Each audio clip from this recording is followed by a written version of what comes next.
Order! Order! You are an incorrigible delinquent at times. Behave yourself, man!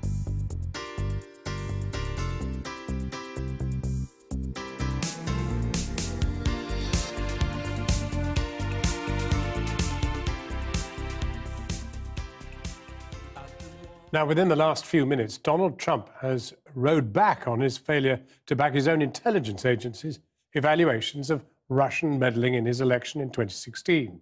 Yesterday, he said he believed President Putin's denials of involvement at their Helsinki summit.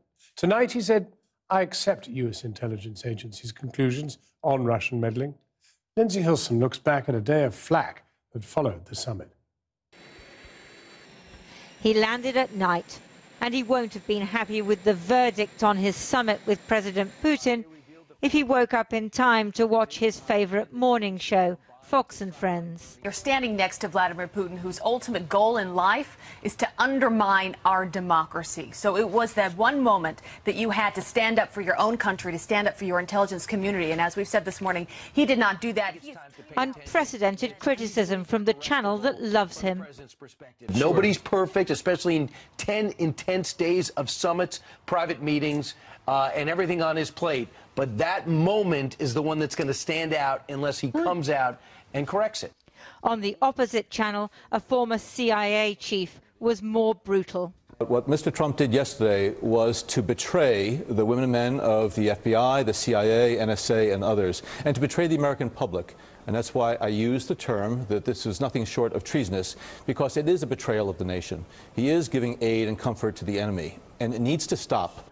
May I give this to you to look at, sir? Back to Fox, where a rigorous interviewer tried to hand President Putin the indictments of 12 Russian intelligence officers charged with interfering in the US elections. Start answering your question with something a little bit different. He never did answer the question. In the Senate, the Democrats were asking what exactly did the two presidents talk about in their private meeting, and why did Mr. Trump seem so keen to please Mr. Putin? President Trump's actions yesterday lead many more Americans to suspect that something was amiss, that there may have been collusion. What else would explain President Trump's actions and protestations? Even the congressional speaker from President Trump's own party criticized him, although without actually mentioning his name. Vladimir Putin does not share our interests. Vladimir Putin does not share our values. We just conducted a year-long investigation into Russia's interference in our elections. They did interfere in our elections. It's really clear. There should be no doubt about that. How strange it feels to hear the voice of Mr. Trump's predecessor speaking in South Africa today in memory of Nelson Mandela. A voice from another era, warning about not only Presidents Putin and Trump, but Erdogan in Turkey, Orban in Hungary, and maybe others to come. I am not being alarmist, I am simply stating the facts. Look around. Strongman politics are ascendant, suddenly, whereby elections and some pretense of democracy are maintained, the form of it, but those in power seek to undermine every institution or norm that gives democracy meaning. Improved relations with Russia. That's what President Trump said he wanted. It's great to be with you. But at what cost to his country? Maybe to democracy itself. Lindsay Hilson reporting. So, what did Trump voters make of his controversial visit to Europe last week and his summit with Vladimir Putin yesterday? Fatima Manji is in Michigan, a state that swung away from the Democrats and helped deliver a Trump presidency in 2016. Fatima. Well, John, in 2016, this state swung from blue to red. Partly that victory was handed to Donald Trump by voters who voted for Obama in 2012 but switched allegiance to Trump in 2016. So what people think in this state here really does matter. And while we've witnessed anger in the last 24 hours from Washington at that embrace of Vladimir Putin by Donald Trump, the view here looks slightly different. More of that in just a second. But just in the last few moments, Donald Trump has been forced to engage in a sort of damage control after he came under pressure. He's been clarifying his remarks that he made in that press conference yesterday, saying that he agrees with US intelligence, that he will aggressively repeal any interference in 2018, and that he meant to say that that he saw no reason why it wouldn't be Russia who was interfering in the elections. But as for his supporters here in Michigan, at least for some of them, such a clarification wasn't needed. Here's the view from the city of Walled Lake. Michigan is important. The road to the White House runs through Michigan. It was a disconnect. It was a huge disconnect with Washington, D.C. And Trump was something different. He wasn't a smooth-talking politician. He was someone that got stuff done. Let's talk about that press conference yesterday and seeing President Putin and President Trump together. President Trump's been called a traitor. I wonder how you feel about that. Honestly, we laugh out loud when we hear it. We're like, what? What are we hearing? We're on the brink of war? No, you know, President Trump. One press meeting. Right. One press conference, we're at war. The public expects nothing less than from the swamp in D.C. and their cronies in the media.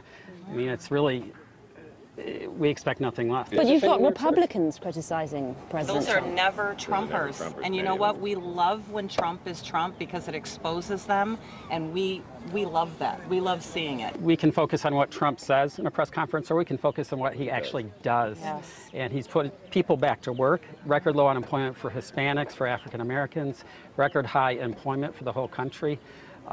Look at what he does. It speaks to middle America. And the swamp may not like it, but they don't like it. And that's why they're screaming pretty loud. How is the media not talking about that? How is the media not talking about everything that Scott just said? You know, they scream impeachment.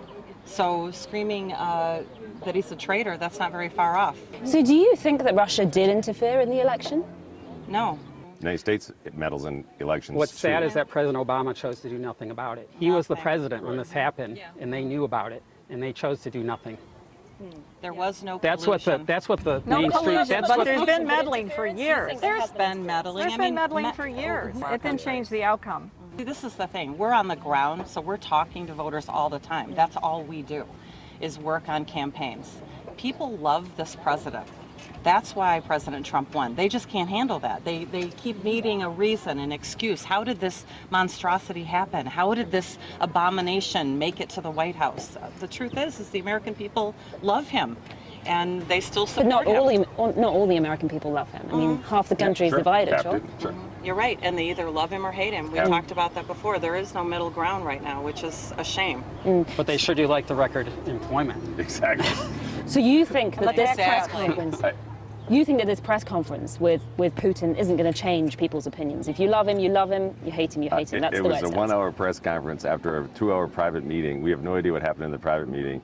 It was a 1-hour press conference, and I'm supposed to change my opinion about a president that's doing all kinds of amazingly positive things because of a 1-hour press conference. It's the swamp screaming. It's the swamp being Chicken Little, the sky's falling in, and the American people are getting tired of it. I wonder how you feel about Russia generally.